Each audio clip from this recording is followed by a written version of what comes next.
আপনার হঠাৎ সাদা বা হালকা রঙের ডিসচার্জ হচ্ছে। আপনি ভাবছেন আমি কি প্রেগনেন্ট নাকি এটা মাসিকের পূর্বাভাস। এমন বিভ্রান্তি অনেক নারীর সাথেই হয়ে থাকে। আজকের এই ভিডিওতে আমরা খুব সহজভাবে এই দুটো পার্থক্য বুঝব। প্রথমে জানতে হবে এই যে ডিসচার্জ বা সাদা তরল পদার্থ এটি কি। ডিসচার্জ বা সাদা তরল পদার্থ নারীদের শরীরে একদম স্বাভাবিক একটা বিষয়। এটা হরমোনের কারণে হয় এবং সঠিক সময় হলে এটা ভালো লক্ষণও হতে পারে। তবে ডিসচার্জের ধরন আর সময় দেখে বোঝা যায় সেটা প্রেগন্যান্সির লক্ষণ নাকি মাসিকের আগাম সংকেত। প্রেগন্যান্সির ডিসচার্জ কেমন হয়ে থাকে? গর্ভবতী হলে ডিসচার্জ সাধারণত ঘন দুধের মতো সাদা হয়ে থাকে। এতে কোনো গন্ধ বা চুলকানি থাকে না। অনেক সময় মাসিক মিস হওয়ার কয়েকদিন পর থেকেই এই ধরনের ডিসচার্জ শুরু হয়। এটাকে বলে ইমপ্লান্টেশন ডিসচার্জ।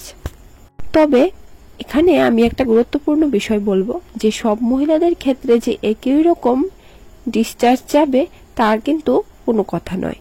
কারণ সব মহিলাদের শরীর একরকম হয় না। সব মহিলাদের শরীরে বিভিন্ন ধরনের রেসপন্স করে থাকে। তার জন্য এটা কিন্তু আপনারা একদম অ্যাকুরেট মিলাতে যাবেন না। মিলাতে গেলেই কিন্তু গন্ডগোল হয়ে যাবে। এটার থেকে আপনি একটা সহজ সরল ধারণা নিতে পারেন। এখন বলবো যে মাসিক আসার আগে ডিসচার্জটা কিরকম হয়ে থাকে।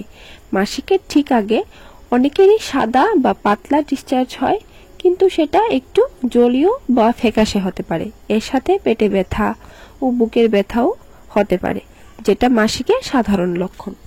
যদি ডিসচার্জের সাথে চুলকানি, দুর্গন্ধ বা হলুদ সবুজ রং দেখা যায় তাহলে অবশ্যই একজন গাইনির পরামর্শ নিতে হবে। আর যদি মাসিক বন্ধ হয়ে যায় এবং ডিসচার্জ বেড়ে যায় তাহলে কিন্তু প্রেগন্যান্সি টেস্ট করানোই উচিত। আপনারও এরকম অভিজ্ঞতা হয়েছে কিনা নিচে কমেন্টে জানাতে ভুলবেন না। আর এই ভিডিওটি যদি উপকারে আসে তাহলে একটা লাইক দিয়ে বন্ধুদের সাথে শেয়ার করুন এবং অবশ্যই চ্যানেলটি সাবস্ক্রাইব করে পাশেই থাকুন এজ ইউ গুড মম বাংলা চ্যানেলটিতে। আবারও দেখা হচ্ছে নতুন একটা ভিডিও নিয়ে। ততক্ষণে তোমরা সবাই ভালো থাকবেন।